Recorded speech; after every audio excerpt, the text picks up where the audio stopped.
90% of sickness and diseases are all directly related to a dirty colon. And 99.99% of adults have dirty colon. The adult colon is like an old pipe of our kitchen sink where waste and filth are accumulated. To get rid of these accumulated toxins and fecal matters that are stuck in our colon, we need to detoxify. NobleLife International brings you the safest and best natural cleansing product to effectively eliminate all the waste matter in your colon in a most convenient way at an affordable price. A perfect combination of soluble and insoluble dietary fibers for complete colon care.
Are you looking for the most nutritionally complete food available in the market, as well as an alternative natural medicine for prevention and/or treatment of diseases? Look no further. A result of 50 years of research and development, Cryptomnadalis is a high-grade algae growing in Taiwan and is now known as the most complete healing food in the 21st century. Hailed as the king of algae as it is superior to any other chlorella product and is one of the highest natural sources of chlorophyll and phycocyanin, Cryptomnadalis is also one of the highest natural sources of DNA and RNA for cell regeneration, and it contains cell growth factor or CGF for growth stimulation and brain development in children, abundant energy for cells and anti-aging effects for adults. It contains a mixture of amino acids, vitamins, and minerals. And that is not all. Do you know that Cryptomnadalis is the only known algae that has significant amounts of PPARs, or peroxisome proliferator activated receptors? According to research, PPARs is effective for the treatment of diabetes, obesity, cancer, Alzheimer's, HIV, and many more ailments. Yes, since Cryptomnadalis is a perfect whole food, free of toxins and chemical additives, it is a natural treatment with no contraindications with drugs and other medical procedures. So what are you waiting for? Make the big switch now.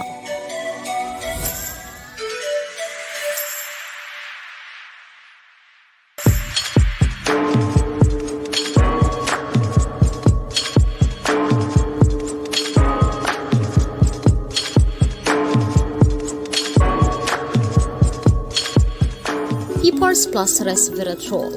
Resveratrol is a powerful antioxidant centered in a lot of anti-aging research worldwide. It helps boost collagen production and improves skin elasticity and reduces the appearance of wrinkles. Resveratrol slows down skin aging and rejuvenates brain cells because it crosses the blood-brain barrier. Resveratrol is known for its anti-cancer and antiviral properties. It also protects the heart by the stimulation of the endothelial nitric oxide synthesis, which improves blood flow, and the brain, since it slows the aging of brain cells. It also prevents disease transmission by dispersing energy production centers and has anti-inflammatory properties to help people with musculoskeletal problems like osteoarthritis and rheumatoid arthritis.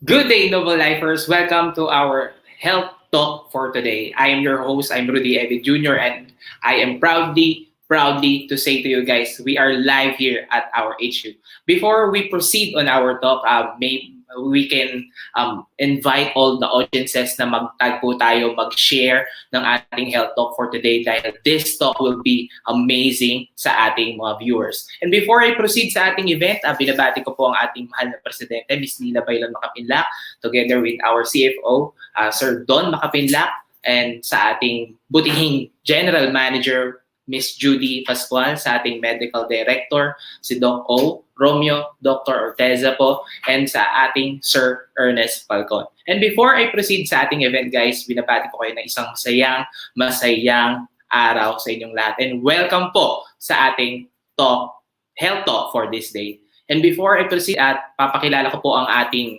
Medical Director, binabati ko lang po yung ating mga branches, hindi lang dito sa Pilipinas, kundi international. We have here our international branches. We have Germany, we have Netherlands, we have UAE, and we have on Croatia, guys. Sobrang international at lawak ng sakop ni NobleLife. And we have Hong Kong po, and we have Singapore na kung nasaan po sila, Sir Ernest Falcon. At hindi po natin nakakalimutan yung ating mga branches dito sa Pilipinas. We have our HQ dito, located po sa Potsdam, Cubao, Quezon City. Dito po sa Manila, we have Dagupan City, we have Baguio City, we have Daet, Camarines Norte, we have Calapan, we have Oriental Mindoro, we have Tarlac, and we have Ordineta. And sa Visayas naman, yung mga Bisaya po natin dyan, we have sa Cebu. Kung sino man po yun nandyan, please like, share, and follow po yung ating mga social media pages. And we have po branches from Mindanao. We have Davao City and Tagum City. I would like to invite everyone, yung ating mga audiences, na makipag-participate po sa ating chat box, sa ating comment section. And wag po natin kalimutan itag yung mga mahal nating kaibigan for this talk. Hindi ko na po patatagalin pa, tatawagin ko na po at ipapakilala sa inyo. Before that, ang ating pong medical doctor for today ay walang iba. Siya po ay an orthopedics surgeon, speaker po siya, at lalo po magsasalita po siya for this day, and health and wellness advocate po siya.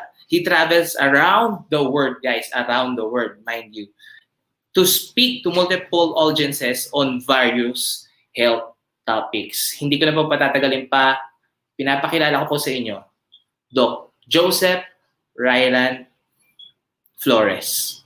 Take it away, Doc. Hello. Good day to you all. Kumusta naman? I hope all is well. Rudy, kumusta ka dyan?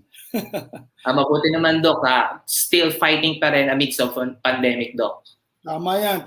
For everybody here, lahat tayo, tuloy-tuloy lang ang laban. Manatili tayong malakas at safe mula sa COVID-19. Yes, Doc. Take it away. Okay, so for this afternoon or morning or evening, kung saan man kayo lupalop sa buong mundo, let me just start and share my screen for you. There we go. Teka, at ibababa ko lang ito para makita ang slides natin. So for today, we actually are talking about gouty arthritis and treatment options. Ngayon, alam naman natin lahat na pagka sinabing gouty arthritis, naku, yan yung sumasakit ang mga kaso-kasuan namin kasi medyo napasarap ang kain previously. Kaya ito ngayon, nagbabaya tayo ng kirot ng mga kaso-kasuan. But let's actually find out what we have. So bago tayo mag-umpisa pag-usapan ng gout, pag-usapan natin muna ang joints. Iba-iba kasi yung mga joints, ano? Merong mga hindi gumagalaw, yan yung mga nasa bungo natin. Meron yung mga very, very slightly movable, yan yung ating spine, hindi masyadong gumagalaw yan. At yung ating freely movable joints, abay, yan na yung ating mga kamay, mga daliri, mga siko, balikat, your hip, your knee, your foot, your ankle. And katulad nito, yung mga hinge and pivot joints, katulad po ng elbows natin, at saka itong nasa braso at pigi natin, yung ball and socket na tinatawag. Now, Ang buto, abay, karamihan naman sa atin, namamalengke, ano? Alam natin, ang itsura ng buto at kung gaano katibay yan. And sa dulot-dulo niya, nandyan yung tinatawag na joint o yung kasukasuan. Ngayon, kapag hiniwa yan or a cross-section was made, kung makikita niyo dito sa slide natin na yung medyo dilaw, yan yung tinatawag na subchondral bone. Yan yung tunay na buto. Pero yung nasa ibabaw niya na medyo maputi, yan yung tinatawag na cartilage or lamad sa Tagalog. At yan ang pumuprotekta sa joint. Kung kaya't nakukuha natin na tumalon, lumundag, tumakbo, kung anong klaseng kilos at galaw na pain-free. Because it's what protects the end of your very, very sensitive bone.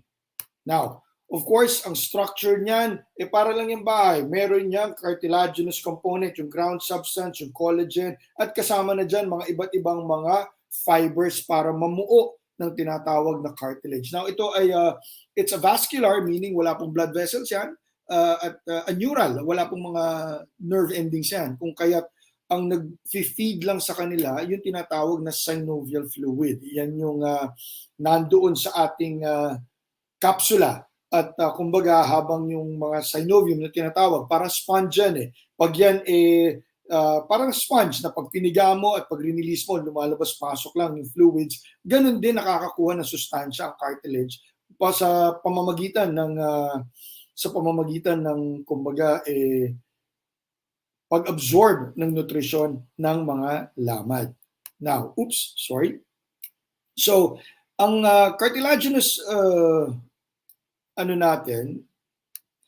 action yan ay kumbaga nagba-bounce back yan. So, teka lang medyo nagloko ang aking computer. There you go. Nagba-bounce back yan. So, yung mapapansin nyo rito, yung unaffected cartilage, kaya po sa x-ray makikita natin na para may space, hindi po space yon. Yun po yung cartilage natin. That's approximately around 2 millimeters for every joint. So, sa kabuuan, lalo na sa tuhod, mga 4 millimeters po yan. Sa habang buhay na natin yon. So, we do have pag light contact, medyo naiipit na konti, and then nagdi-distort yan pag medyo mabigat na weight, and it bounces back or it rebounds pagka yan bumalik na sa dati. Now, katulad na nabanggit ko, ito yung nutrition ina-absorb ng lamad natin from the synovium, and yung tinatawag na synovial fluid. And of course, pagka medyo nasira na ito, hindi ganun kaganda ang pag-absorb ng nutrition. Now, ito yung movement na pinapakita ko kanina na sa totoo lang, pwede tayong tumakbo, lumundag at kung ano pang kilos at galaw na gagawin natin. That we're supposed to be pain-free. But oras na masira o maubos o maupod yung lamad na yan, medyo may kasakitan na because our bones are very, very sensitive because they have a lot of blood vessels, they have a lot of nerve endings. Now, meron po kami tinatawag na scope or arthroscopy. Yan yung parang, it's a surgical procedure na may mga instrumento kami na maninipis lang kasing kapal ng pila ng ballpen at kinakabit namin yan sa camera, may fiber optic cable at saka naka-monitor. At doon namin tinitingnan yung looban ng tuhod para nang sa ganun hindi na namin kailangan buksan pa.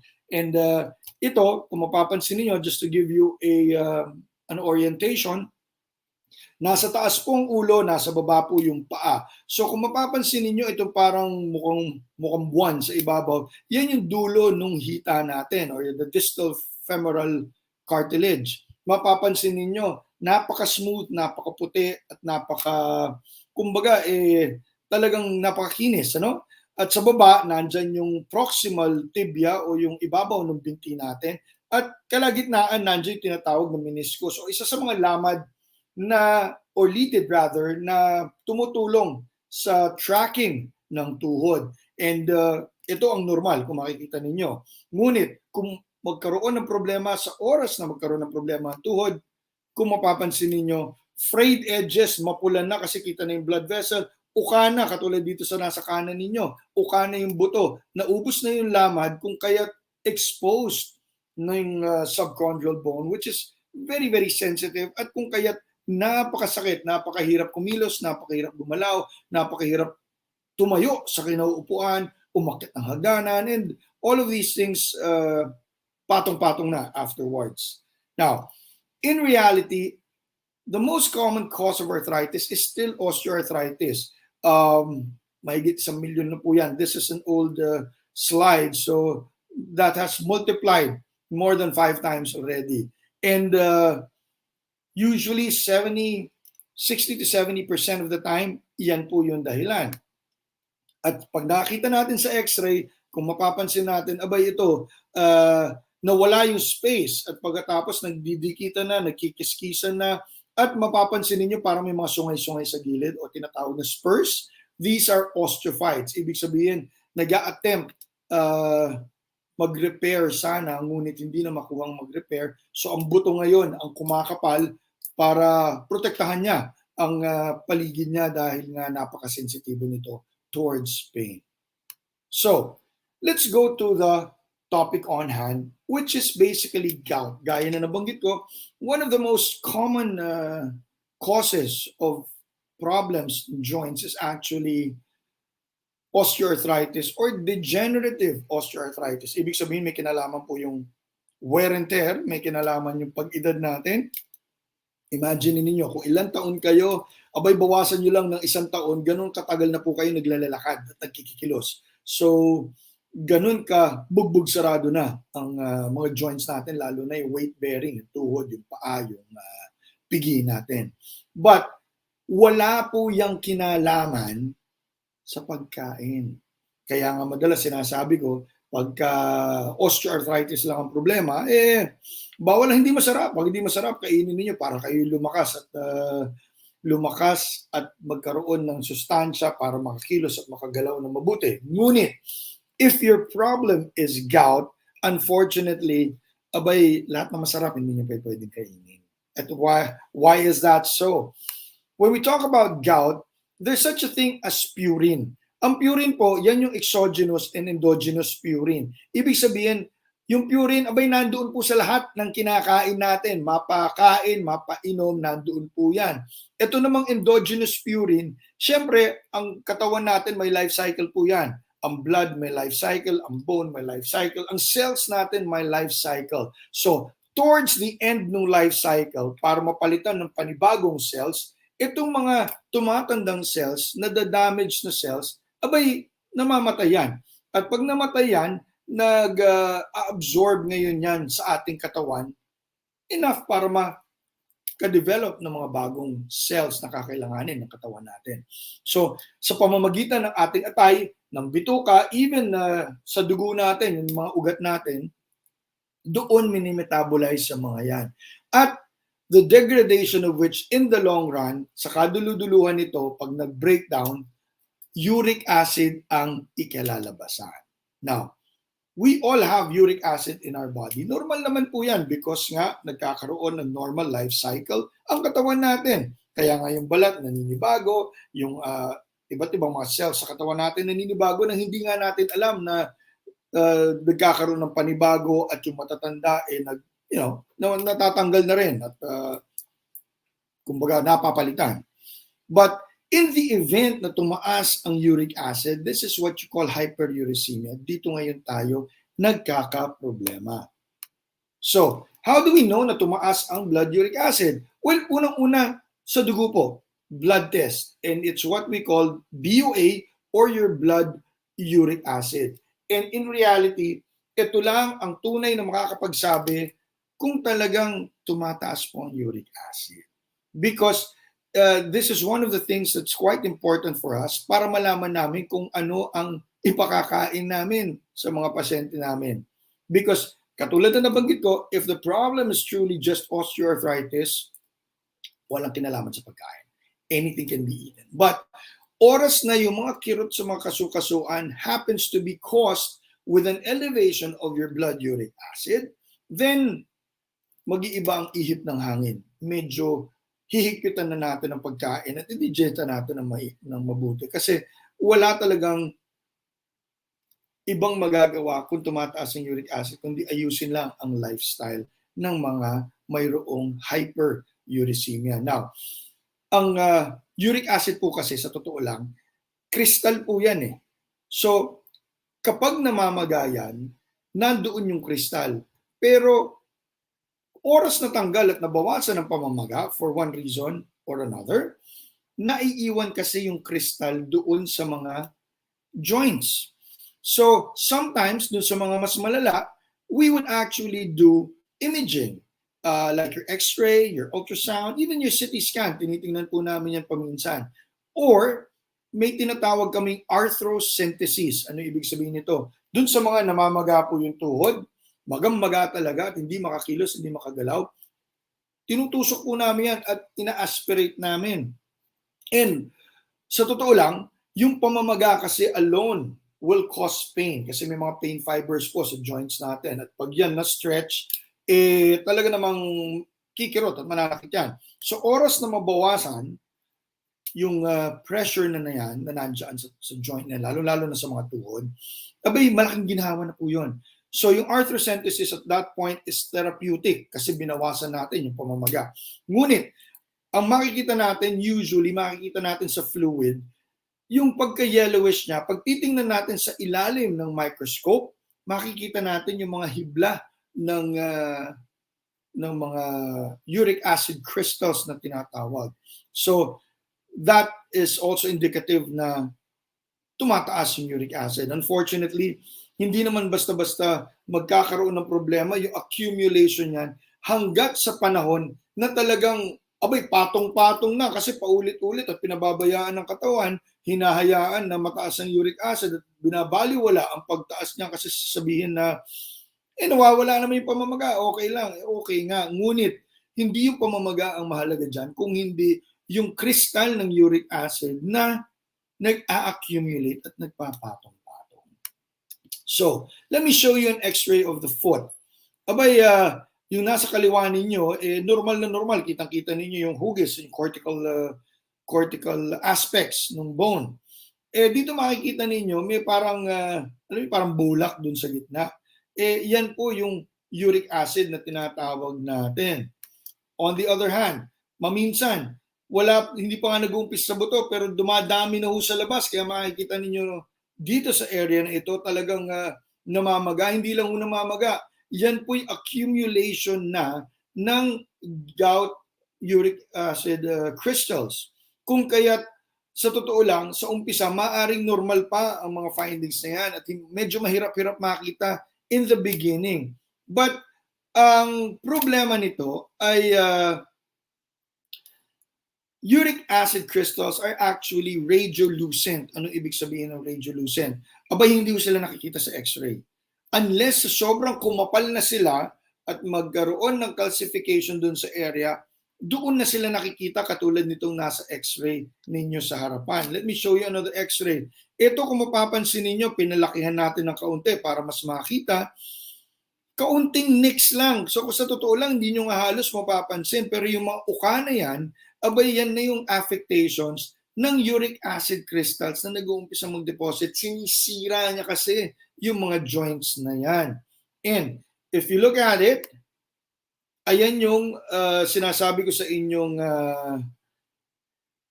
crystals or spicules. Kaya kung makikita ninyo sa drawing, yan ay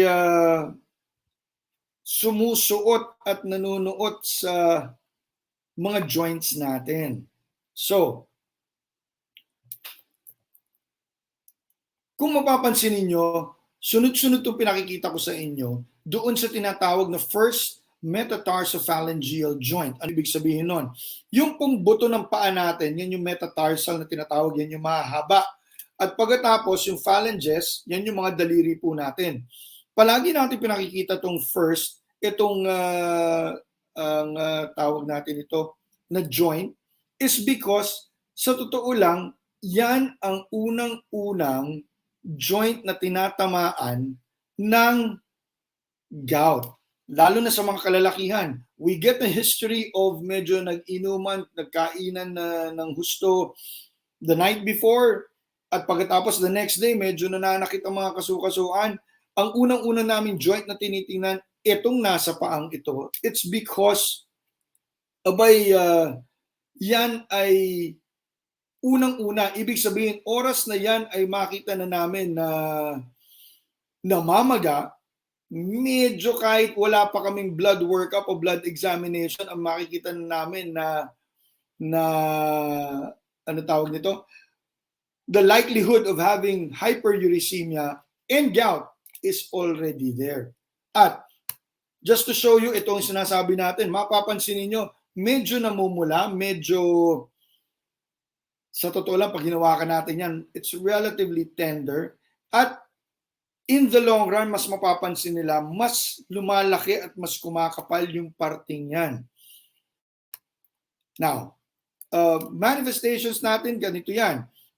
Yung tinatawag natin normouricemia, yan yung sinabi ko sa inyo na sa totoo lang, meron talaga uric acid sa katawan natin because it's part and parcel of breakdown ng ating pagkatao.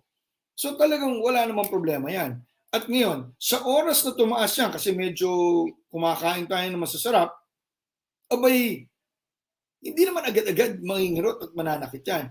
Ngunit, oras na magkaroon ng mga beginning depositions o beginning crystallizations ng uric acid na talaga naiipon dun sa joint, at merong tinatawag na flares, yan yung pamamaga, ito na ngayon yung sintomas. At kung talagang pababayaan, nagkakaroon ng tinatawag na gouty tophi, abay ito na yung sintomas ng nagkakaroon ng komplikasyon. Now, kung mapapansin nyo, risk factors, nandito lahat. Unfortunately, sa mga kalalakihan, common ito. Ngunit, hindi ibig sabihin porque babae kayo, hindi kayo nagkakaroon. Mayroon ding mga kababaihan na tumataas yung uric acid. Definitely, yung dieta natin, at lahat ang kinakain, iniinom natin, napakahalaga yan. Ngunit kung sakaling nagkakaroon tayo ng mga problema, katulad sa bato natin or kidneys natin, abay medyo at risk na rin tumaas ang uric acid. And to top it all, mayroong katiting na genetic factor.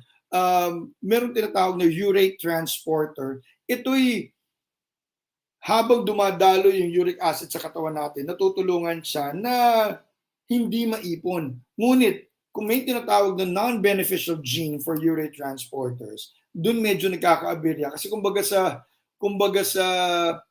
EDSA, nagkakaroon ng traffic. Pag nag-traffic, ayan na. Tumataas, magkukumpulan na. Dun mag-uumpisang magka-problema. So, let us not ignore symptoms ng pananakit sa mga kasukasuan natin, mapadalire, sa siko, sa kamay, sa paa, sa tuhod, at the possibility na kung palaging nagkakaroon ng problema sa pag-ihi dahil merong kidney stones or urinary stones or yung tinatawag natin urolithiasis. Alalahanin natin, hindi po lahat ng bato na nagde-develop dyan o urolithiasis sa pag-ihi ay caused by calcium oxalates. Marami din po ang nangyayari, uric acid crystals ang nagiging sanhi niyan. So, gout, hyperuricemia, and purines, we just wanted to mention that your body produces too much uric acid. There's a possibility of a genetic cause. And your kidneys might not be able to filter kasi nga iniihi natin yan kasama sa mga ilinalabas ng kidneys natin. At pagkatapos, definitely ang pagkain is involved. So, joint diseases, this is just an infographic commercial, abay sa iba't ibang parte ng katawan, maaari magkaroon ng problema. So, this is an example of uric acid crystals. Talagang crystals po siya, rectangular in shape or spikes in shape. Pwede yan mamuo at oras na namaga dahil sa gouty arthritis or gouty flare, yan ay pamamaga per se, which is basically liquid in origin. Pamamaga, tubig yan, namamaga eh. Pero doon sa inflammatory reaction na nangyayari, nandoon kasi yung mga uric acid crystals niyan at oras mawala yung pamamaga, abay, okay sana dahil nawala yung pamamaga. Unfortunately, nawala nga yung pamamaga, naiiwan yung kristal. That's the reason why you might not have a problem in the beginning, but if you leave things unattended at pabayaan mo yung sarili mo at hayaan mo lang, then yung mga crystals na yan, mag-a-accumulate, magpapatong-patong yan hanggang sa mamuo na sila. So, like I said, we're not just looking into the foot, but it can happen to several other areas at mas sensitibo doon sa kamay. Kasi syempre, di ba, intricate ang kilos at galaw ng kamay natin. We do have to pay particular attention doon sa kilos at galaw ng kamay natin. So, again, nabanggit ko kanina, namamaga po yung first metatarsalophalangeal joint, which is quite common. And if it is left unattended, ayun ang mangyayari. Kung mapapansin nyo, namuo ng husto. At gaya na nabanggit ko, hindi lang sa daliri, mukhang pwede mag-extend yan doon sa kanyang ankle, o di kaya umaabot sa kamay, sa mga daliri, katulad nito, pati sa siko. Mapapansin nila, abay Doc, bakit 3 na ang siko ko? It's because the accumulation of that uric acid crystal has become so huge that they actually now develop to what we call a tophi. At yung tophi na yan is usually diagnosed as gouty tophi kasi ang dahilan niyan is caused by uric acid. At yan po, ang problema, inoopera namin yan. Pero hindi namin na natatanggal yan. What we can only do is debulk. Ano ibig sabihin ng debulk? Kung mapapansin nyo po, hindi katulad ng ibang bukol na nakapatong lang, pag inoperahan yan, tanggal, tapos ang usapan. Ang uric acid crystal sumusuot po sa loob ng joint, sa loob ng litid, sa loob ng ligament, sumusuot yan. So, kung gusto namin tanggalin yan, abay, tatanggalin namin ng dulot-dulo. Hindi na naman pwedeng gawin yun, di ba? So, ang ginagawa lang namin is tatabasin namin. Meron pa rin naiiwan sa loob na kapag pinabayaan mo sarili mo, it will now develop, uulit na naman, kaya it becomes a very recurrent thing. At yan po, pagka inoperahan namin, mapapansin nyo ang itsura niyan, dun sa mga nakakaalala pang gumamit. Ang chalk, naalala nyo itsura ng chalk? Yung puti na kapag dinurog ninyo, yun ang itsura ng uric acid crystals na namuo. Now, the problem is, pag sa sobrang laki, kadalasan, hinahayaan pa rin. So we do have patients, katulad nga nito mga nakikita sa harapan ninyo ngayon. At madalas, yung mga nagpapa-opera is because sobrang laki ng kanilang bukol sa mga paa nila, hindi nagkakasya ng sapatos. Kung kaya't pinapa-opera na nila. On the other hand, yung iba naman na nagpapa-opera sa kamay at sa siko, ang banggit nila, Doc, napakainit ngayon, hindi ko makuha mag-t-shirt, palagi ako naka-long sleeves kasi 3 na yung siko ko. So, kaya inooperahan natin sila. The thing is, when these become huge, paminsan, it would be best na ma-operahan regardless kung saan parte pa ng katawan yan. Meron dito, meron doon, meron dyan. Dahil may hangganan lang ang stretchability ng balat natin. May mga pagkakataon na pumuputok po ang balat. Oras na pumutok ang balat, abay, napakataas ngayon ng risk ng infection. At kapag nag-infect, abay, baka hindi lang pagtanggal ng bukol, baka pagtanggal na ng buong paa ang pinag-uusapan natin o amputation na. So, kaya napakahalaga ng importansya na talagang ikonsulta pagka may mga problemang ganito. Grabe po talaga yun, Doc. Doc, bago tayo mag-proceed po, Doc, yes, bibigyan lang po tayo ng konting commercial sa ating mga audiences. Baka mas na-excite pa sila, Doc, yeah, na mas ahead. ating talk for today. And let's have lang po a quick commercial break. And we will be right back.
And we're back. Alam nyo guys, habang nagsasalita talaga si Doc, sobrang importante talaga na nagte-take down din tayo ng notes. Ako guys, sobrang na-appreciate ko yung tinakal ni Doc. Actually, ito yung ibang mga notes na i-share ko sa inyo.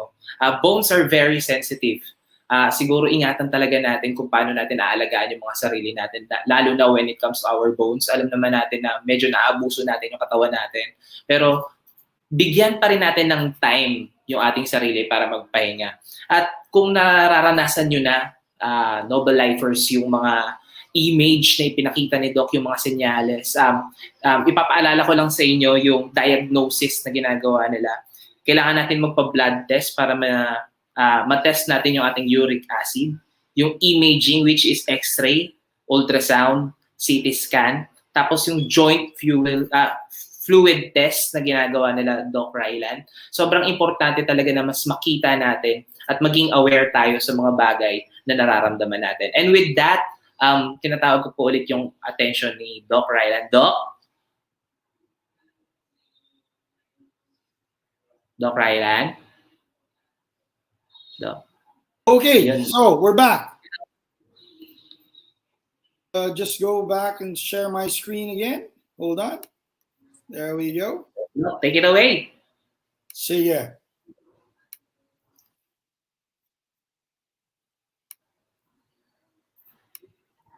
Okay, so we were just talking about gouty disease at yan hindi lang nangyayari sa paa, kundi sa iba't ibang parte ng katawan natin. At ito yung attack locations, mostly, yan nga, nakikita ninyo sa paa, sa ankle, doon sa tuhod, sa elbows, pero nakikita rin po yan, lalong-lalo na sa mga kamay at sa mga iba't ibang parte ng katawan. Unfortunately, we are just talking about bones and joints. Sa totoo lang, abay, hindi lang kasi dito sa mga areas na ito namumuo ang uric acid crystals. They can also develop in other areas, most especially, nabanggit natin kanina, yung tinatawag na urolithiasis, sa daanan ng ihi, kaya nagiging uric acid stones. Pero may mga pagkakataon din na mag-develop ito sa mga ibang parte ng katawan, katulad ng mga sa ugat natin, katulad din sa mga ugat na nasa puso natin. Kung kaya't napaka-importante, hindi itong mga nakikita sa joints, kasi yan, inireklamo natin kaagad at nararamdaman natin kaagad. Pero yung sa mga ibang parte ng katawan natin, lalo na yung sa mga organs natin na hindi naman natin basta-basta nakukuhang pansinin unless talaga malala ang problema, abay, mas yun ang talagang maaaring kailangan natin bantayan ng mabuti. So, let me just show you the difference of rheumatoid arthritis and gout. Sa rheumatoid arthritis, together with degenerative osteoarthritis, nasisira kasi yung joints, kung kaya't nag-iiba, nagkakaroon ng anomalya yung itsura or what we call gross anatomical deformity. Ngunit sa gout, mapapansin natin talaga na lumalaki ng husto because of that tophi at yan ang nagkakaroon ng mga crystals sa loob. So yan yung pinagkaibahan po ng ibang arthritis, lalo na yung mga rheumatoid or yung tawag na rheuma versus yung gout or gouty arthritis with gouty tophi. Now, what do we do? Sa totoo lang, well, NSAIDs. What are NSAIDs? NSAIDs are non-steroidal anti-inflammatory drugs. Mamili na kayo. Kung ano mang kino-commercial ngayon, mapa-TV, radyo, o digital exposure, mga streamer sa labas, mamili na kayo dun sa mga nagko-commercial na yan because yan yung mga gamot na kino-commercial. And these are taken to reduce the inflammatory reaction. But uulitin ko, it does not do anything to the accumulation of uric acid crystals. That's the reason why we do have uric acidic meds. We have your colchicine, your allopurinols, your mas bago ngayon, yung febuxostat na tinatawag. And lahat ng ito nagpapababa ng level ng uric acid. Ngunit, uulitin ko, kung mayroon ng naiwan ng mga uric acid crystals sa joints, hindi na po basta-basta matatanggal yan. Ngayon, huwag naman po kayong matakot na sabihin natin na, Doc, medyo late ko na napansin at late na ako nagpatingin. Okay na yun. Ang mas importante ay nakapagpatingin pa rin kayo at nakakita pa rin kayo ng doktor nang sa ganun ay ma-diagnose ng mas maaga. And of course, at the end of it all, steroids. But unfortunately, Dun sa uric acid meds, ang colchicine, isa sa mga side effects na para malaman namin ang gamot ay nasa dugo na o nasa sistema na, medyo pasintabi man po, medyo nag-LBM po. At yun yung malalaman namin na tama yung dami ng gamot na iniinom. Pero side effect pa rin. Unfortunately, with steroids, mas marami pa rin side effects ang maaaring mangyari. Kaya we really just try to choose kung sino lang ang bibigyan niyan, kung kailan bibigyan niyan. Now, but the better thing to do is still your lifestyle and home remedies. Of course, ang unang-una po dyan, low purine diet. Gaya nga nabanggit ko, exogenous and endogenous purine. Endogenous, wala na tayong magagawa dyan. Nasa katawan nga natin yan. Pero yung exogenous, ibig sabihin yung mga ipinapasok natin sa katawan natin, yan ang maraming tayong magagawa dyan. Which means, all of these food that is high in purine, mamaya sabihin natin kung ano itong mga to, iiwasan na po natin. Of course, healthier beverages. Sa totoo lang, ano yung healthier beverages na yan? Tubig lang po.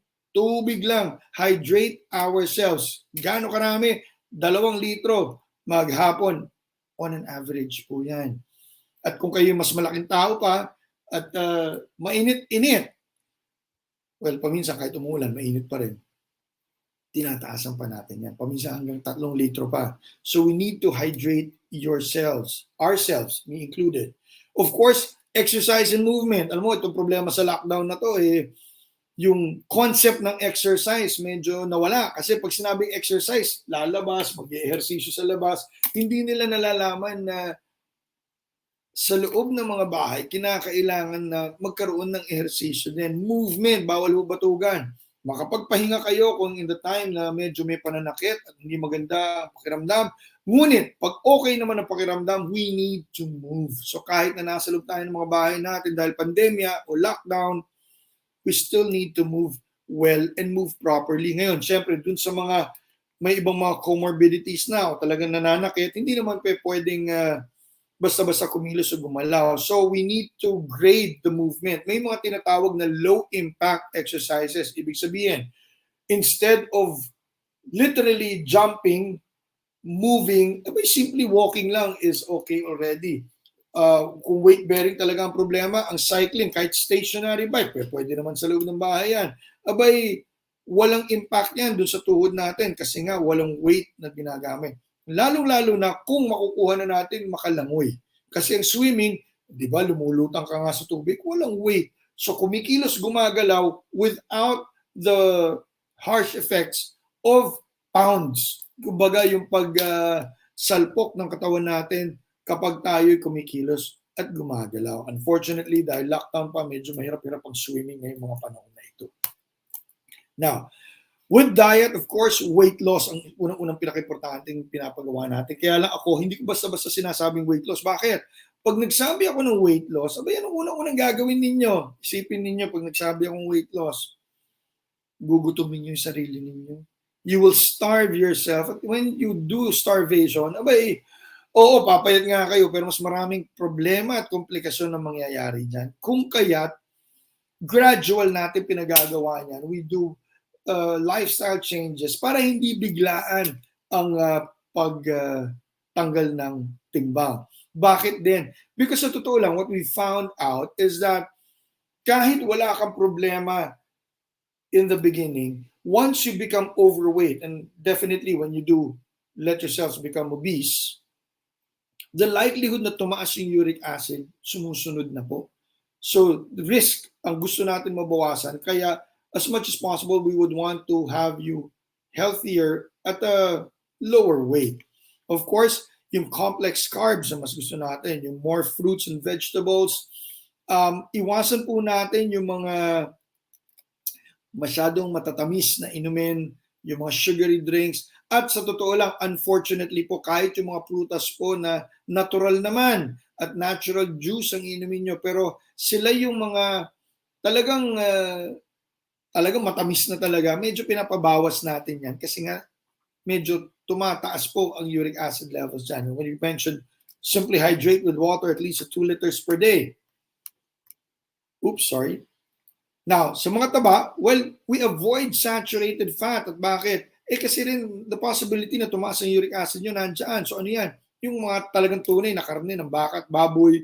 Yung matatabang manok po, okay na sana yung manok kaya lang paminsan napapansin niyo ibang manok, sobrang taba. Nakikita natin sa ilalim ng balat niyan, talagang makakapal yung fatty area. Yun din po, plus high fat dairy. That's the reason why for proteins, we do recommend lean meat na lang as much as possible, minimized of course. And regular poultry, okay naman po ang manok, huwag lang talaga matatabang manok. At kung kinakailangan ng dairy products, low fat po sana ang gagamitin. Now, for specific food, ang bawal po, organ and glandular meat. Ano to mga to? Laman loob po. Unfortunately, ito ho yung masasarap, di ba? Yan yung mga laman ng sisig, pinapaitan, lahat ng may bituka, balon-balunan, at kung ano pa, puso, baga, yan yung laman ng ng mga ibang masasarap na putahe, di ba? So anything that is organic and glandular, napakataas po ng uric acid component na. Ngayon, nabanggit ko kanina yung red meat, okay lang sana yung karne mismo. Pero kung tipong kada kain mo, itipak-tipak ng karne yung kinakain mo, kilo-kilong karne yung kinakain mo, meron din naman moderate amount yan. Ganon din. May ipon din para ka na rin kumain ng laman loob. Kaya nga linilimitahan natin yan. Unfortunately, seafoods, abay, ayan, sardinas, shellfish, tuna, salmon. Unfortunately, alimasag, alimango, mataas din po. At hipon, lahat po ng klase, lahat ng sukat. Magmula doon sa sugpo hanggang doon sa hibi. Ngayon, sabihin na natin, Dok, wala na nga ako kinain kundi talbos ng kamote, pero bakit tumataas pa rin ang aking uric acid? Kung talbos ng kamote nga, at pagkatapos ang pinangsahog mo hibi, hinigop mo yung sabaw, ganun pa rin ang mangyayari doon. Nakuha mo pa rin yung purine component na nandoon sa pagkain. O di kaya, talbos ng kamote na nga, ngunit ang pinangsahog mo atay at balon-balunan, tapos hinigop mo pa rin yung sabaw na yun, ganun pa rin. So, we try to be as much as possible really picky on what we eat. Now, may mga gulay na high purine vegetables sa totoo lang, katulad ng asparagus at spinach. Oops, ba't nawala yung CH ko dito? Spinach. Bakit nawala yung CH ko? Lagyan nga natin ang CH. So, sa totoo lang, they may be high in purine, pero hindi sila nakaka-apekto ng uric acid na pagtaas sa katawan natin. Which means, okay pa din po sila. Kaya as a rule, green leafy vegetables or anything that's green is okay. Kasi yung mga yan, hindi talaga nakaka-apekto ng pagtaas ng uric acid. Now, alcohol, unfortunately, ang beer po and anything distilled liquor, napakataas po niyan. It's in the yeast component, nando kasi yung purine. Kung kaya, talagang bawal po uminom. Ngayon, ang wine, ironically, hindi gaanong nakaka-apekto ng uric acid. So moderation is still okay for that. Now, nabanggit ko nga kanina, yung sugary food at beverages, ibig sabihin, lahat po ng minatamis, wag na lang muna. Lahat ng baked goods, wag na muna. Natural, syempre, candy, matamis yung mga yan, wag muna. At gaya nga na nabanggit ko, anything that is sweet, even if it is naturally sweet, wag na lang muna.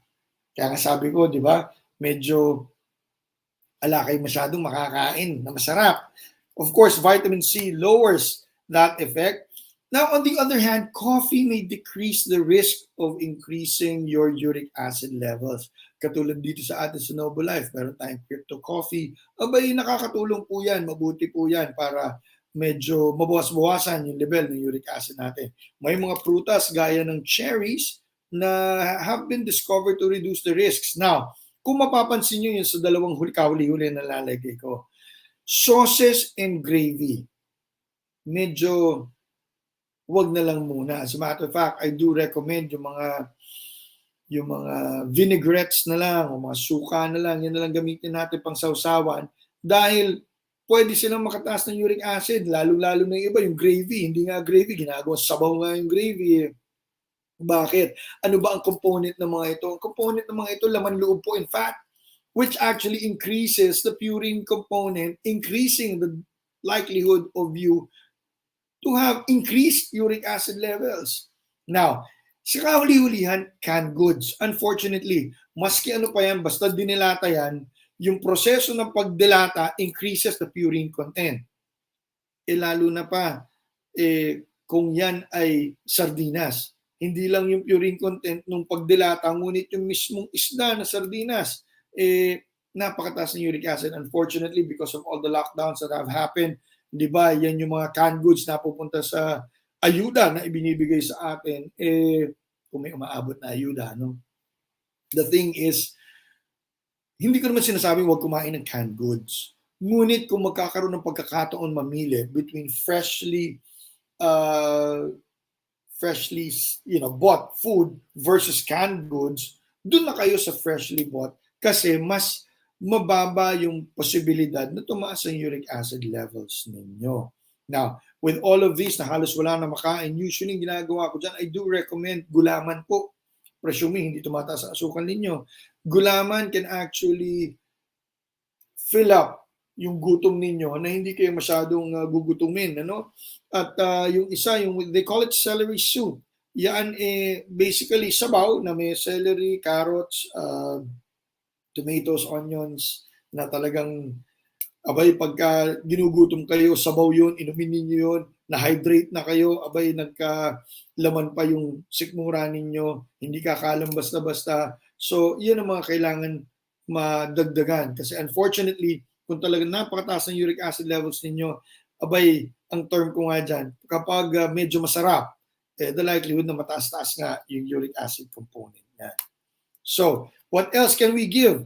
Eggs is okay. Fruits is okay, wag lang yung masyado pong matatamis. And of course, I mentioned vegetables. Your green leafy vegetables is the best option. You can do low-fat dairy products, your poultry, and of course, fresh versus canned goods. But what else? What can we do for you? What can NobleLife help you with? Unang-una, linisin nyo nga yung mga bituka ninyo. We do detoxification and we use cleanse. It does have insoluble fiber and soluble fiber.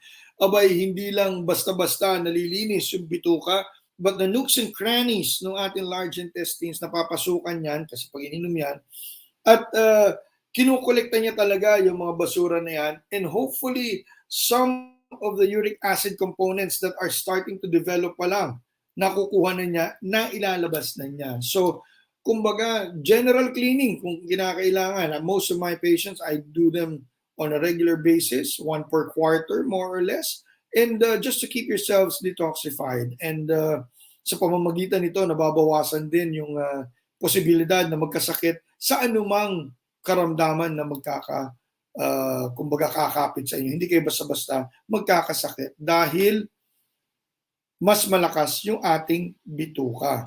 And this is sometimes what we do see. We bind these fibers sa loob ng ating mga bituka at paglabas ganyan na nakikita natin. Now, a healthy colon prevents diseases and it slows your aging process. How does it slow your aging process? So, totoo lang kasi yan ay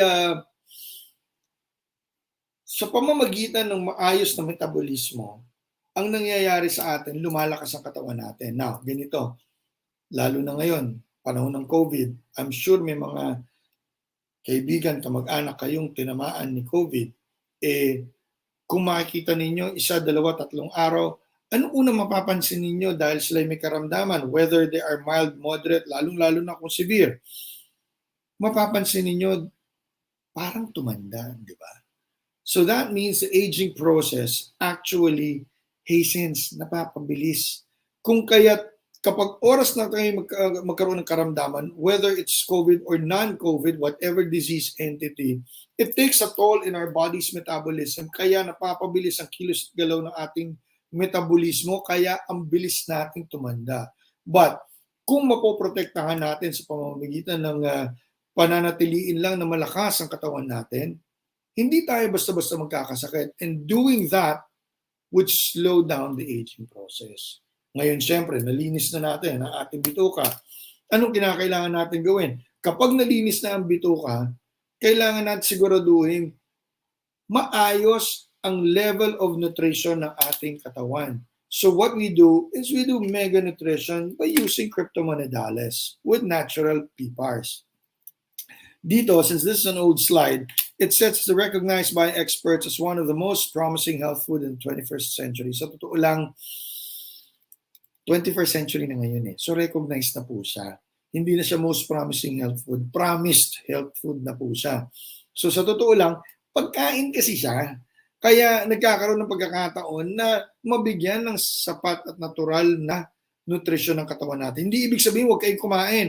Kung hindi kumain po kayo, kumain kayo ng gusto, kumain kayo ng tama, at kung ano man ang kakulangan ng nakain ninyo, abay, matutulungan kayo ng cryptomonedales. So, we have pictures here. Yan, nakita nyo yung batsanan sa harapan ninyo na parang swimming pool.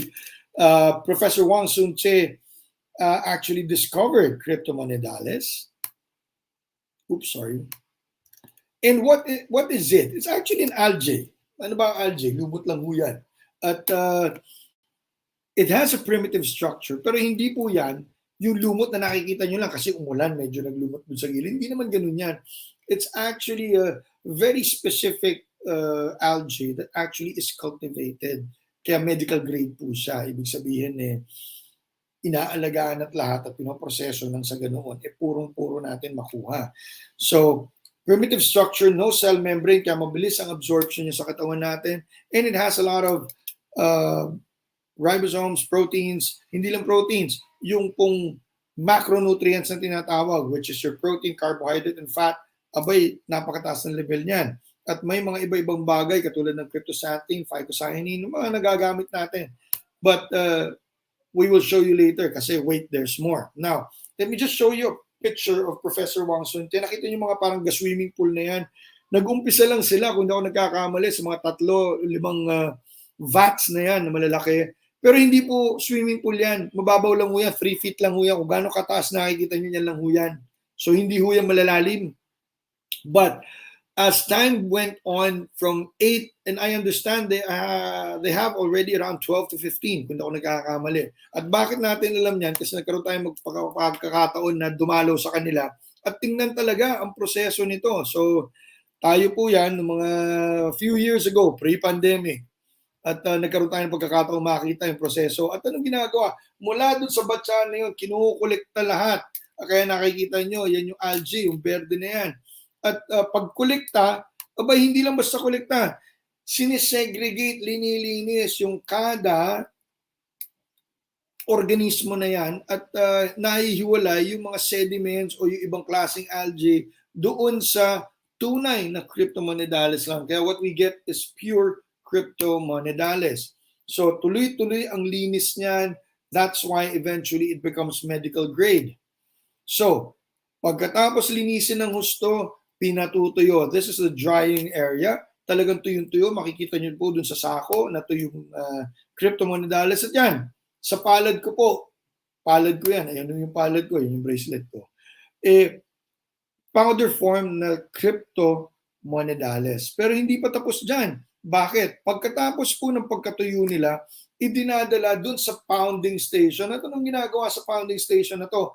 Literally, pagkakolekta niyan, it is pounded and impacted into the tablet form that you actually would take in. So dun sa mga nakakuha na ng pagkakataon na gumamit ng cryptomonedales, mapapansin niyo po yan, medyo rough yung tableta. It's because it is in pounded form. So wala pong kahalo yan. That is pure and simple cryptomonedales, nothing more, nothing less. Kaya walang additives o kung ano man ihahalo. Pati yung mismong kapsula, walang kapsula kasi siya yung mismong pinound at in-impact na tableta. So, let me just show you a picture of cryptomonedales and chlorella. Chlorella kasi naririnig natin yan. May mga pang-immune functions and all. So, common ang chlorella. Ngunit, kung mapapansin niyo yung chlorella, kaya medyo dark yung edges niya kasi may spicules po siya. So, hindi siya ganun kaganda ng absorption niya. As against, kung makikita nyo under the microscope ang cryptomonedales sa kabila, pinong-pino talaga kasi nga wala nga siyang cell wall at talagang na-absorb by the process of diffusion. The good thing, yung chlorella na yan nasa loob po ni Cryptomonidales. So, this was the team. Ma'am Lila is with us, Doc Edwin Bien, Dr. Gisela Sarmiento, Dr. Librando. Magkakasama po tayong lahat ng dyan nung panahon na dumalo tayo, nagkaroon tayong pagkakataon na masuri ng mabuti ang ginagawa nila para na sa ganun pagka ipinayo namin sa aming mga pasyente at sa inyo, alam namin na may kalidad itong ibinibigay natin sa inyo. So, this is the nutritional profile of Cryptomonidales. As I said, yung unang-unang tatlo dun sa ibabaw, protein, carbohydrates, and fat, that's your macronutrients. Andiyan na kaagad yan. Kaya nga sinasabi namin, pagkain na. But, katulad nung nasabi ko, wait, there's more because there's fiber, there's chlorophyll, there's chlorella growth factor, even your RNA and DNA. And of course, your vitamins. Vitamin A, B, C to Z. Napansin niyo, you already have vitamin C. Binanggit ko kanina, kailangan nga natin si vitamin C. Not just for uric acid problems, but technically for everything, pampalakas ng ating katawan, lalo na ngayong COVID. We even add up vitamin C. We give as high as 2 to 4 grams a day, lalo na kung ikaw may mga nararamdamang mga sintomas. So, napapansin nyo, kumpletong-kumpleto po ng vitamina. Again, wait, there's more. Sa mga minerals, marami pa rin pong laman din siya. You have your phosphorus, you have your potassium, isa sa mga importanteng electrolytes natin. Your magnesium, isa sa mga ginagamit nating kasamang pampatibay ng katawan natin, katulad na itong zinc. Para nang sa ganoon, hindi tayo basta-basta magkasakit. And for me as an orthopedic surgeon, yung sa ibabaw nun, the calcium content and component. Andun na lahat. What can you ask for? Although, kung makikita nyo yung kutsara, hindi naman ganyan karami binibigay namin. I usually would give probably as a regular supplement for dun naman sa mga maayos at wala naman nararamdaman mga sintomas. Mga 5, okay na. 5 tablets in a day. Nasa sa inyo na po yan kung paano nyo inumin nyo lahat ng 5 isang inuman lang o gusto ninyo 3, 2, 2, 3, 2, 2, 1, 1. Be my guest. Bakit? Kababanggit ko lang, di ba? Hindi naman yan gamot, pagkain yan eh. So para lang kayo nagmerienda, kumain ng maayos, o kaya nag-buffet kayo ng mga panahon na nakakapag-buffet pa tayo pre-pandemic.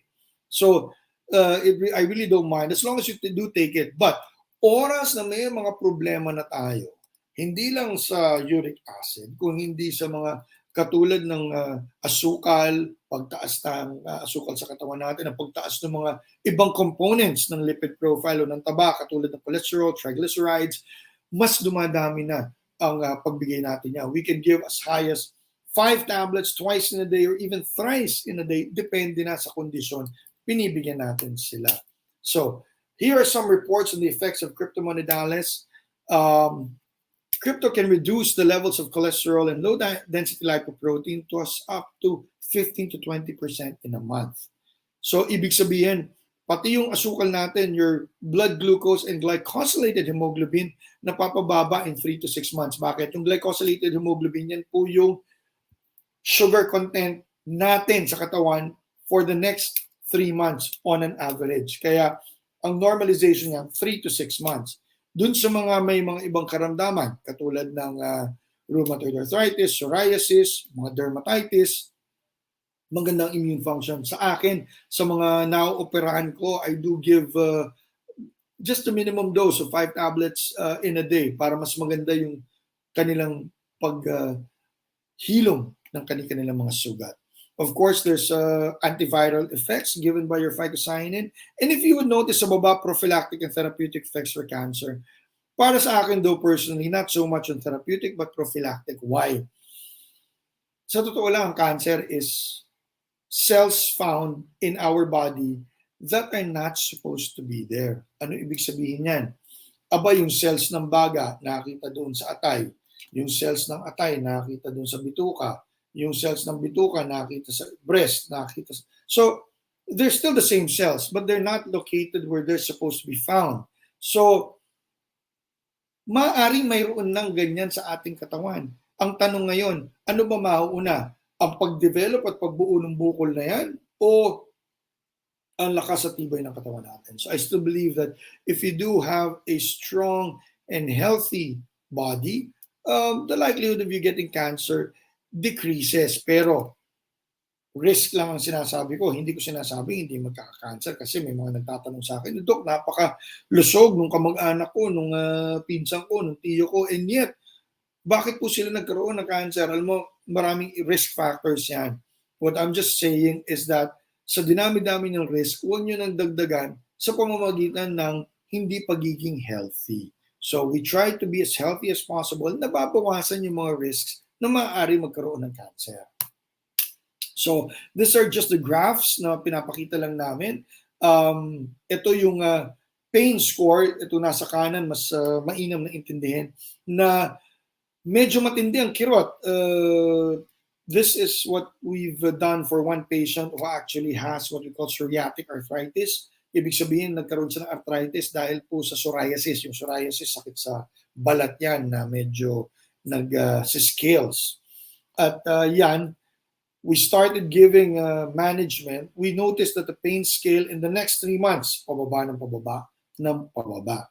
Now, as far as the actual lesions are concerned, kung mapapansin ninyo, yung before talagang kitang-kita nyo yung pamumula, yung scaliness, abay, pansinin ninyo, that's November 2004 to February 2005. That's basically 3 months time. So in 3 months time frame, abay, hindi naman nawala yung sakit, pero yung flare-up niya, yung pamumula niya, yung pag-scale siya, yung pangangati niya, definitely nabawasan. Most especially yung kirot na dala nito. Dahil lalo na pansinin niyo yung nasa tuhod, abay, with all of these lesions in the lower extremities, nakaka-apekto talaga ng joint yan, kaya nakakaroon ng arthritis. So, in the next 3 months, mapapansin ninyo, definitely umumpa ng husto yung pamamaga, yung pamumula, yung pangangapal-pangangati, at lalo na yung pangingirot. So, let me just show you a few slides. These are all health experts and prominent researchers. You have Professor Wang Sunte, who has actually developed cryptomonedales and discovered that new strain. You also have Dr. Iljen Su. We got a chance to meet all of them. And, of course, Dr. Yuseng Chow is one of those na sinuri niya yung mga research materials na present nitong dalawa. At siya yung nagsabi na talagang credible itong mga researches na ito. Kasi alam niyo, mga research po sa totoo lang, para lang po dyaryo, tabloid yan. May mga tunay talaga na balita kapag sinuri mo tunay, at meron napakaraming fake news. Kaya si Dr. Yuseng Chow ang nagsabi, hindi siya fake news. Of course, you have NobleLife advocates. We have our medical director, Dr. Romeo Orteza. You also have others like Dr. Edwin Ben, Dr. Alan Librando. Kasama po tayo dyan sa listahan na yan. At katulad ng binanggit kanina sa umpisa na ating programa, na hindi lang dito sa Pilipinas, kung hindi sa ibang parte ng Asia, sa ibang parte na ng mundo. As a matter of fact, the European market has already expanded. I had a chance to visit Italy, both in Milan and in Rome, at nakita natin yung mga kababayan natin doon na talagang natulungan ng NobleLife at one point in time. At now it's now in other countries like Germany and Croatia and Norway. So hopefully mas lumawak pa. And of course, it's seen in media and print. The only reason why I'm showing this is because of China TV news. And bakit? In most of parts of the country, Philippines included, kung gusto mo magpalabas ka sa news at sa kung ano man saan parte yan ng media and print coverage, as long as you have the budget, bayaran mo yung airtime, bayaran mo yung airspace, bayaran mo yung billboard na yan, madali yan. Pero sa bansang China, hindi kasi pwede yan. They have to pass through dahil may kinalaman sa kalusugan to, dadaan yan sa Ministry of Health. At pagkatapos, pag sinuri ng ministro yan, pagka nakitang okay at tunay, tsaka lang bibigyan ng approval, tsaka lang maaaring ipalabas at ipakita at ibigay ang impormasyon sa kanilang mga kababayan. So napakahigpit. And for you to be able to come out with China TV News means that what you are showing is credible enough. So I guess that is my last slide. Food is medicine. Ayusin nyo lang kung anong klaseng pagkain ang ibinibigay ninyo. Kung hindi, ito gagawin ko sa inyo. Sabi ko sa inyo, karpintero lang mo ako at inaayos natin. So, there are any other questions? I guess these are my last slides. You can always get in touch with me via Facebook or Twitter. That's it. Thank you very much. So let me stop sharing my slides already. Thank you very much, There you go. Doc So Rylan back to you, Rudy. Flores, our speaker for our health talk for today. And Doc, bago muna tayo umalis, batingin lang natin yung ating mga Yes. viewers and Sure. sharers. Kumusta sa inyo lahat, ha? We have Annalisa Garado, we have Aris Amol, and Miss Lila is over there. Miss Lila. Ma'am Lila. Hapon. Hope to We see have you Sir soon. Ernest. Ang tanong kung saan na lang. Opo, maraming salamat po for our viewers na talagang matyagang nag-share, nagla-like at nagtatag Thank you all. audiences natin para sa ating mga health talks po, Doc Rylan. Oh. Doc, any last messages po, important messages to nakita our naman natin, viewers no? and audiences po? Hindi naman ibig sabihin na may problema, automatic talagang guguho na mundo natin. Hindi naman. Ang pinaka-importante pa rin ay isipin natin yung pangkasarili natin na kalusugan, because huwag niyong isipin na swapang kayo dahil o selfish kayo kasi iniisip niyo yan. Sa totoo lang, by thinking of yourselves in good health, that is the only time you can actually be of service sa iyong pamilya, sa iyong kung saan man, sa mga mahal mo sa buhay. Tsaka mo lang magagawa yan. Kasi kung ikaw ay may sakit, paano ka pa? So, paulit-ulit ko sinasabi, 5 bagay. Kumain ng masto, kumain ng tama, sa tamang oras, as much as possible. Uminom ng tubig, juice, kung ano man yan, but mas importante ang tubig. Kung nakakainom ng gatas, mas maganda. Magkikikilos, mag-ehersisyo ng konti, bawal ang tamad, bawal ang batugan. Iwasan ang mga dapat iwasan. Huwag uminom ng alak, huwag manigarilyo, huwag gumamit ng mga bawal na gamot. At kahuli-hulihan, magpahinga dahil kinakailangan natin yan. Ngunit, ngayong mga panahon na to, may ika-6 ako, magpabakuna po kayo. So, yun ang pinaka-importante. At huwag nyo pong kalilimutan yung minimum health requirements, ang face mask, para sa akin, ang face shield pa din, magdistansya po tayo, at mag-disinfect. At uulitin ko, magkaroon ng pagkakataon na magpabakuna. Bakuna.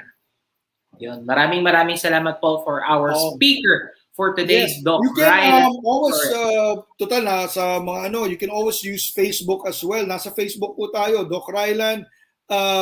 You can always ask your questions there kung may mga katanungan kayo. Plus, magpa-plug na rin ako, ha? Every Saturday, 7 o'clock in the evening, every Saturday, Facebook Live po yan, Doc Rylan. So, iba't ibang mga pinag-uusapan natin dyan. Marami rin sa inyo, mga nakikita ko doon na nanonood. Maraming salamat po sa pagtangkilik. So, I hope to see you all this Saturday ng 7:00 po ng gabi. Yun, maraming salamat po sa ating magaling na speaker for today, Doc Rylan Flores. Maraming salamat po, Doc. Ingat po kayo and God bless. I hope to see all of you soon. Thank you, Doc. Maraming salamat po. And for our announcement lang po, before we proceed, we are really encouraging you guys. Meron po kaming mga health talk na pwede nyo panoorin.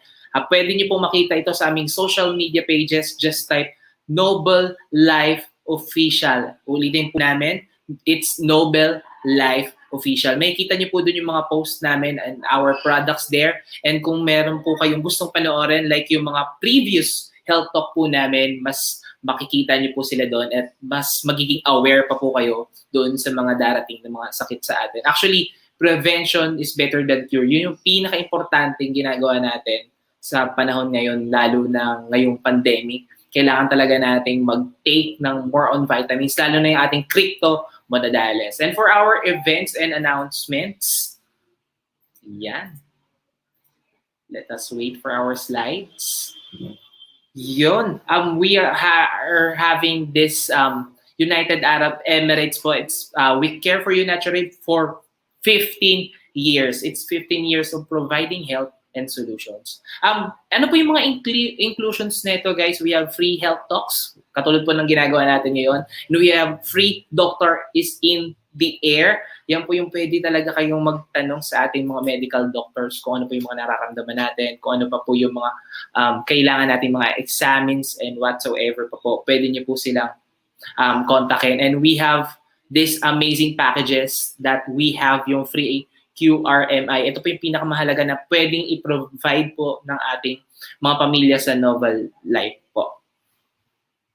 And we have medical check-up. Ito po yung sinasabi ko sa inyo kanina that the doctor is in the air. Guys, kung minsan pumupunta kayo po for private hospitals, this is for free. Ulitin ko po and I-emphasize to, this is for free for our audiences. You can like, share our social media pages para mas makatulong pa po tayo dun sa mga community na mas nangangailangan. The doctor is in every Tuesdays, Thursdays, and Fridays. At ano pa pong hinihintay nyo? Let's invite more for our health awareness. And meron po tayong NobleLife Limitless. We have strong, powerful, and unbothered. Ito yung pwede nating i-celebrate with our NobleLife family at hindi lang with the NobleLife family kundi sa mga kaibigan natin na talagang sobrang fearful and limitless yung dreams and imaginations nila. And kailan po ito mangyayari?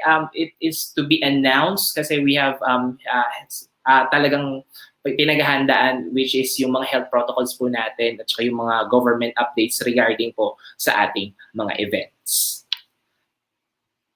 And we have our groove vibes. Mahilig ka bang sumayaw? Mahilig ka bang umindayog? O marunong ka bang sumayaw like me na mag-single, double? Yeah, we are highly encouraging you and inviting you for our groove vibes, and it is to dance to detox. And ito po yung isa sa mga pinakamagandang isa-celebrate natin with our Limitless and for our 15 years po sa ating pag-celebrate. And do we have any other events or flash? Oh, yun! In part of the NobleLife family, maraming salamat po for tuning us for today.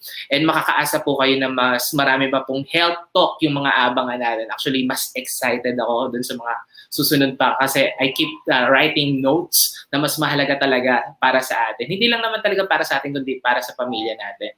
Sabi nga sa amin ni Miss Lila, yung pag-invest sa atin, we are the assets of our family. Paano tayo magiging assets sa families natin kung yung mga sarili natin hindi natin kaya alagaan. And with that, I am your host, your pogging host for today for our Health Talk. I'm Rudy Ebit Jr. na iwan sa inyo at nagsasabing, here at NobleLife, we care for you naturally. Maraming salamat po and God bless.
inspiration to keep on and take on this greatest goal of mine. Seeing people succeed through their hard works makes my NobleLife journey more meaningful and worthwhile. Because we are NobleLife International, we care for you naturally.